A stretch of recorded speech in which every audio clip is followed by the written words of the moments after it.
সপ্তাহে 7টা দিনের মধ্যে এই রবিবার দিনটি আমার বরাবরই প্রিয়। আমি কিন্তু সারা সপ্তাহ এই রবিবার দিনটির জন্যই অপেক্ষা করে থাকি, কারণ এই দিনেই সব কিছু আনন্দ উপভোগ করা যায়। ঘুরতে যাওয়া বলো, খাওয়া বলো, আর তোমরা যাই বলো। গুড মর্নিং বন্ধুরা, রত্না লাইফস্টাইল ব্লগে তোমাদের সকলকে স্বাগত। আশা করি তোমরা সকলে সুস্থ আছো, ভালো আছো।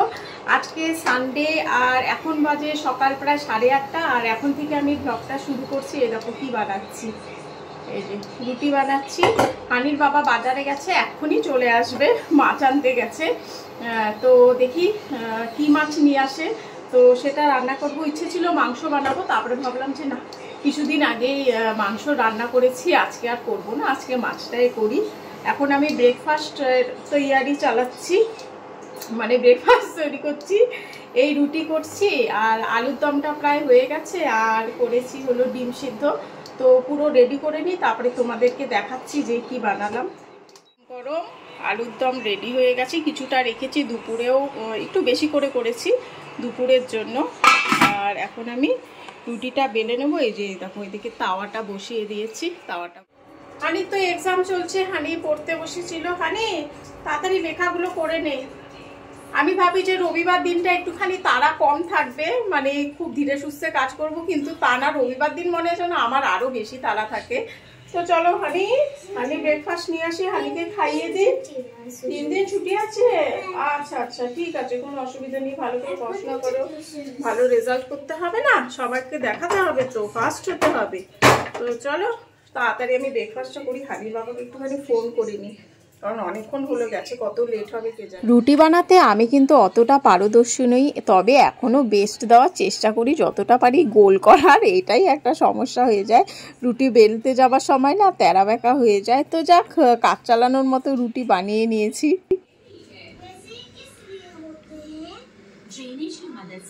হানি বস,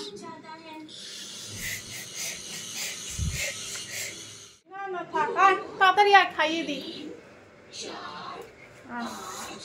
ওর বাবার আসতে এখনো দেরি আছে, তো হানিকে খাইয়ে দিই, ওর বাবা আসুক, তারপরে আমি খাবো।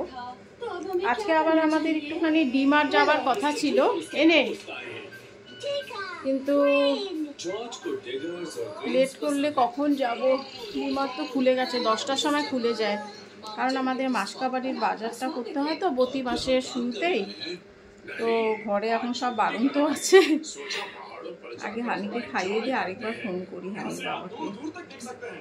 একবার করলাম, বললো লেট হবে। বাইরেটা দেখো একবার, কেমন রোদ উঠেছে সকালবেলা, একেবারে চারিদিক কিন্তু ঠাঠা করছে রোদে। বাইরে কি রোদ না, ঠাটা পোড়া, বাপরে বাপ। হানির বাবাকে বললাম যে এই সকালবেলা এখন ডিমার্টে যাব না। হানির বাবা চলে এসেছে, ও ব্রেকফাস্ট করছে পাশের রুমে, তো বিকেলে যাব, সেটাই ভালো হবে। রোদটা পড়ে যাবে তারপরে যাব, কারণ এই রোদে গেলে না আমার আবার কি হয় বলো তো, প্রচণ্ড রোদের তাপে আমার স্কিন অ্যালার্জি হয়ে যায়, তখন হয় না, পরে কেমন মুখে লাল লাল হয়ে যায়, গায়ে লাল লাল হয়ে যায়। তো যাব না, অনেক রোদের তাপ বাইরে। মানে ব্যাঙ্গালোরে এখন বেশ ভালো গরম, বেশ ভালো গরম। আমি তো প্রতিটা মানে ভিডিওতে তোমাদেরকে বলি, বেশ ভালো গরম পড়ে গেছে। এবার যখন হানির পরীক্ষা শেষে বাড়ি যাব, তখন যে কত গরম পড়বে ওখানে, সেটাই ভাবছি। মানে ব্যাঙ্গালোরে এই অবস্থা, তো ওখানে কি হবে। তো চলো এখন কি করব বলো তো। এই দেখো কি নিয়ে এসেছি আমি, সানস্ক্রিন বায়োডার্মা, এটাই কিন্তু আমি ইউজ করি। এটা এখন একটু লাগিয়ে নেব, আমি প্রতিদিনই লাগাই রান্নাবাড়ি শুরু করার আগে। তো ছোট আয়নাটাও নিয়ে এসেছি, এটা কিন্তু আমার পুরো ফেভারিট, এটাই ইউজ করি, খুব ভালো লাগে এটা। এটা আমি সব জায়গায় এখন থেকে নিয়ে যাব, মানে গোয়াতে কেনা এই আয়নাটা আমার সার্থক হয়ে গেছে। এটা হলো পকেট আয়না নাম দিয়েছি, ওখানে দোকানেও বলছিল যে এটাকে পকেট আয়না বলে, তো এটা নিয়ে যাব। তো চলো সানস্ক্রিনটা একটুখানি লাগিয়ে নিই। ও অনেকেই তোমরা জানতে চেয়েছিলে যে সানস্ক্রিনের টেক্সচারটা কীরকম, তোমাদেরকে দেখাচ্ছি 1 মিনিট। আমার এবার না একটা ট্রাইপড কিনতে হবে, একটু ছোট সাইজে, নাহলে না হচ্ছে না। অনলাইন থেকে নেব না, দোকানে গিয়ে নেব, তো বাড়ি গিয়ে নেব। এই দেখো কীরকম, এই দেখো জলের মতো, খুব ভালো কিন্তু এটা। আর সানস্ক্রিন আমি মনে করি প্রতিটা মানুষের ইউজ করা উচিত। এখন সূর্যের রে থেকে স্কিনে অনেক বড় বড় রোগ হয়, ক্যান্সার পর্যন্ত হয়ে যায়। আমার একবার হয়েছিল, ক্যান্সার না সরি, মানে আমার একবার হয়েছিল কি, যখন কুচবিহারে আমার হাজব্যান্ডের পোস্টিং ছিল তখন রোদে যেতাম, এই যে মেয়েকে স্কুলে দিতে যেতাম, ওখানে অনেক ছোটোতেই মেয়েকে স্কুলে ভর্তি করে দিয়েছিলাম, একদম না প্লে স্কুল থেকে ও পড়েছে প্রায় 2 বছরে ওকে স্কুলে দিয়ে দিয়েছিলাম, যার জন্য ও না স্কুলে যাবার সময় কান্নাকাটি করে না, মানে ওর একটা অভ্যাস করে দিয়েছিলাম। তো ওকে যখন ওখানে গেলে আনতে যেতাম, তখন যেতে যেতে যেতে না কুচবিহারে যা গরম, একদম স্কিনে এরকম লাল লাল বার্ন হয়ে গিয়েছিল এরকম। তখন আমি শিলিগুড়িতে গিয়ে বড় ডাক্তার দেখাই স্কিনের, অরূপ দে সরকার এরকমই নাম ছিল। তো দুজন রয়েছে, আর ওটা মানে অরূপ দে সরকার না হবে, সরকার মনে হবে না, ঠিক মনে করতে পারছি না। তো যাই হোক, দেখে একবার তোমাদেরকে বলবো যদি কেউ থাকো দেখাতে চাও। তো ভালো ডাক্তার, উনি অনেক বড় স্কিন স্পেশালিস্ট। তো দেখিয়েছিলাম, তো উনি আমাকে সাজেস্ট করেছিল সানস্ক্রিন। তো উনি আমাকে এই সানস্ক্রিনটা সাজেস্ট করেনি, অন্য করেছিল, কিন্তু আমাকে বলেছিল যে সানস্ক্রিন লাগানো উচিত রোদে গেলে, আর ঘরে থাকলেও লাগানো উচিত, যেহেতু আমার স্কিনটা প্রচণ্ড ফেয়ার, আমার স্কিন অনেক ফেয়ার, যার জন্য না জানি না ক্যামেরায় কতটা তোমরা বোঝো, কিন্তু প্রচণ্ড ফেয়ার আমার স্কিন, যার জন্য একেবারে জ্বলে যায় স্কিনটা। ব্যাঙ্গালোরেও রোদে গেলে আমার কেমন যেন গাটা জ্বলতে থাকে। আমার গায়ের রঙটা হলো পিঙ্কিশ ফেয়ার যেটাকে বলে সেইটা। তো চলো ক্রিমটা লাগিয়ে নিই। তো স্কিনের ডাক্তার এরকম দেওয়ার পরে না আমার স্কিনটা বলতে নেই অনেকটাই ভালো আছে, ওই জিনিসটা চলে গেছে ইউজ করার পরে। তবে আমি মনে করি ডাক্তার দেখিয়ে সানস্ক্রিনটা নেওয়া উচিত, কারণ আমার কিন্তু SPF অনেক বেশি লাগে, আমার 55 লাগে ফেয়ার টোনের জন্য। আর আমি না দিনের বেলায় রোদটাকে যতটা পারি অ্যাভয়েড করারই চেষ্টা করি, ছাতা নিয়ে যাই। আমার বর্তমানে স্কুটিতে বসলে মাথায় হেলমেট পরে নিবে, তাহলে রোদটা লাগবে না মুখের মধ্যে। আমার তো মুখে পিঠে সব জায়গায় হয়ে যায়। আর কদিন আগে রোদে খুব ঘুরেছিলাম, এই হাতের এখানে অ্যালার্জি টাইপের হয়ে গিয়েছিল আমার, তো এখন ঠিক আছে। তো চলো সানস্ক্রিনটা লাগিয়ে নিয়েছি, এবার ধীরে ধীরে রান্নাটা শুরু করবো। এখনও দেখিনি হানির বাবা কী নিয়ে এসেছে, দেখি। তো চলো আমার সাথে। বড় মাছ নিয়ে এসেছে, তো এই মাছটা লবণ হলুদ মাখিয়ে এখন ভাজবো। ধুয়ে পরিষ্কার করে নিয়েছে, আরেকটা মাছ এনেছে দেখাচ্ছি। অনেক মাছ রয়েছে, তো এগুলোকে আজকে আর করবো না, এগুলো ধুয়ে টুয়ে ফ্রিজে পরিষ্কার করে রেখে দেবো। আর এই দেখো এই মাছটা এনেছে, এই মাছটাকে কাটতে হবে। তোমরা তো জানোই এখানকার ফেমাস মাছ চিকা ফিশ। তো এটাকে ধুয়ে টুয়ে পরিষ্কার করে পরে ভাজবো, আগে তেলটাকে বসিয়ে দিয়েছি গরম।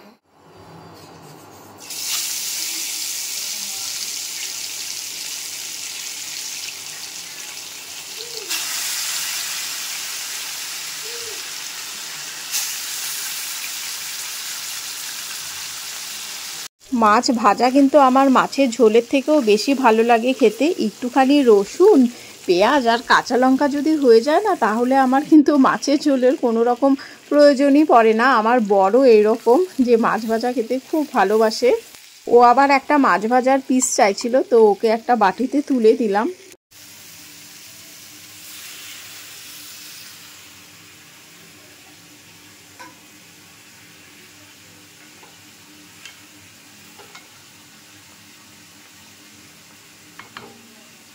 রবিবার দিন কিন্তু মাছ আর মাংস এই দুটোর মধ্যে একটা না হলে কিন্তু একদমই জমে না। তো দেখো ঝিঙে আলু দিয়ে আমি মাছের ঝোলটা করলাম, মাছের ঝোল ফুটে গেছে, তো মাছগুলো দিয়ে দিচ্ছি। আমার হাজবেন্ড আবার মাংস আনতে চাইছিল, কিন্তু মাংসটা সবসময় তো ভালো লাগে না, তাই করলাম না। বড় মাছটা হয়ে গেছে, এবার ছোট মাছটা না এতক্ষণ ধরে কাটলাম, ধুলাম, পাতলাম, সব করলাম। তো এখন লবণ হলুদ মাখিয়ে নিয়েছি, এই দেখো। তো এখন ভেজে নিই, এটাকেও পাতলা করে আলু টালু ছাড়া ঝোল করবো। এদিক থেকে না ভিডিওটা করা যায় না, আলো আসে না। তো চলো কড়াইটা গরম হয়ে গেছে, মাছগুলো এক এক করে দিয়ে দিই।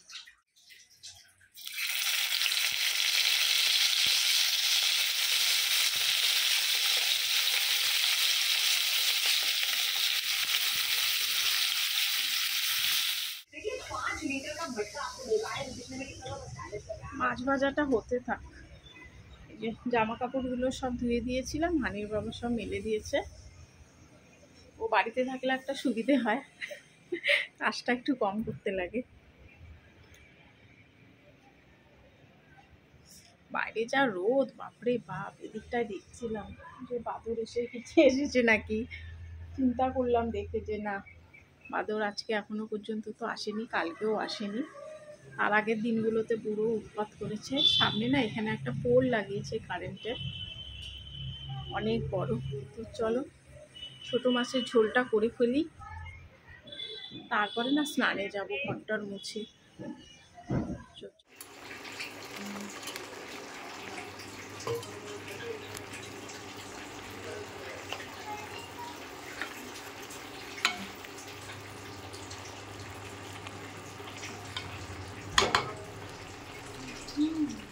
মাছের ঝোলটা ফুটে গেছে, আমি এখন নামিয়ে নিই।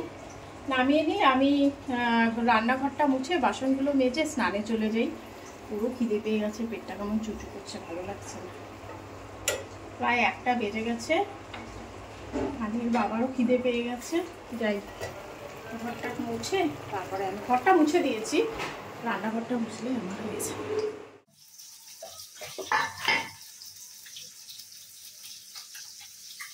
ভাত রান্না করার আগে আমি প্রতিদিনই এই জলের জ্বালাটিকে পরিষ্কার করি, তারপরে না পরিষ্কার জল ভালো করে রেখে দিয়ে ঢাকা দিয়ে দিই। আর আমি দেখেছি ফ্রিজের প্রয়োজন হয় না, এত সুন্দর ঠান্ডা থাকে এই জ্বালার মধ্যে জল। তো চলো স্নান করে পুজোটা দিলাম। একটুখানি এখানে দাঁড়াই, পুরো হাঁপিয়ে গেছে, মানে সারাদিন কাজ করতে করতে না পুরো টায়ার্ড হয়ে গেছে। হানির বাবা স্যালাড বানাচ্ছে, আমার চোখ দিয়ে না জল পড়ছে, 2 চোখে ঠান্ডা লেগে গেছে। তো স্যালাডটা বানাই, ততক্ষণ একটু দাঁড়িয়ে নিই। আরও কয়েকটা জামা কাপড় ধুয়ে দিয়েছি, এগুলো যেগুলো শুকিয়ে গেছে ওগুলো তুলে তারপরে জামা কাপড়গুলো এক এক করে মেলে দেবে। আসলে না আমার ক্রিম লাগালে চোখের মধ্যে ঠান্ডা লেগে যায়, চোখের পাতাটা একদম ফুলে যায়, লাল হয়ে যায়, আর চোখ দিয়ে সমানে জল পড়তে থাকে।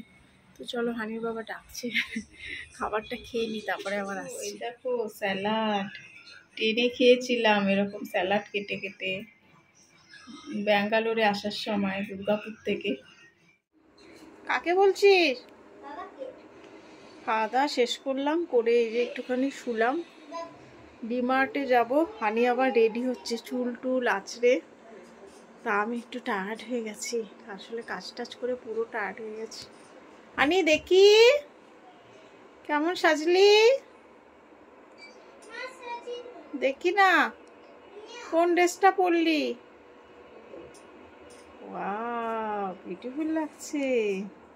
হানির চুলে ক্লিপ লাগাতে হবে, হানির চুলটা ভালো করে আছড়ে দুপাশে, এই পাশে এই পাশে দুটো ক্লিপ। এই যে ক্লিপটা এখানে আমার কাছে ক্লিপ আছে, হ্যাঁ লাগিয়ে নে।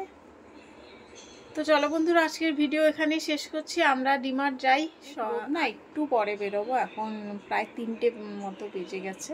তো একটু টায়ার্ডনেসের জন্য একটু শুয়ে নিই, কি বলিস নাকি? হানির তো মানে শোয়ার মনই নেই, ও এখনই যেতে পারলে বাঁচে। তো বন্ধুরা, আজকের ভিডিওটা কেমন লাগলো অবশ্যই জানিও। আর আমি নেক্সট ভিডিওতে নিয়ে আসবো ডিমার্ট থেকে কী কিনেছি। ডিমার্ট থেকে আসলে মাসের বাজারই কিনতে যাই প্রতি মাসে, আর কিছু কেনার মতো মানে দেখানোর মতো কিছু নেই, যা সংসারে লাগে সেটাই, আর কিছু না। এবার বাজার একটু কমই করব, কারণ ওয়েস্ট বেঙ্গল যাবো। তো করছিস, ওয়েস্ট বেঙ্গল যেতে হবে হানির এক্সাম শেষ হয়ে গেলে। তো চলো, আজকের ভিডিও কেমন লাগলো জানিও, আবার দেখা হবে নেক্সট ব্লগে। তোমরা ভালো থেকো, সুস্থ থেকো, টাটা, খুব শীঘ্রই আবার আসছি।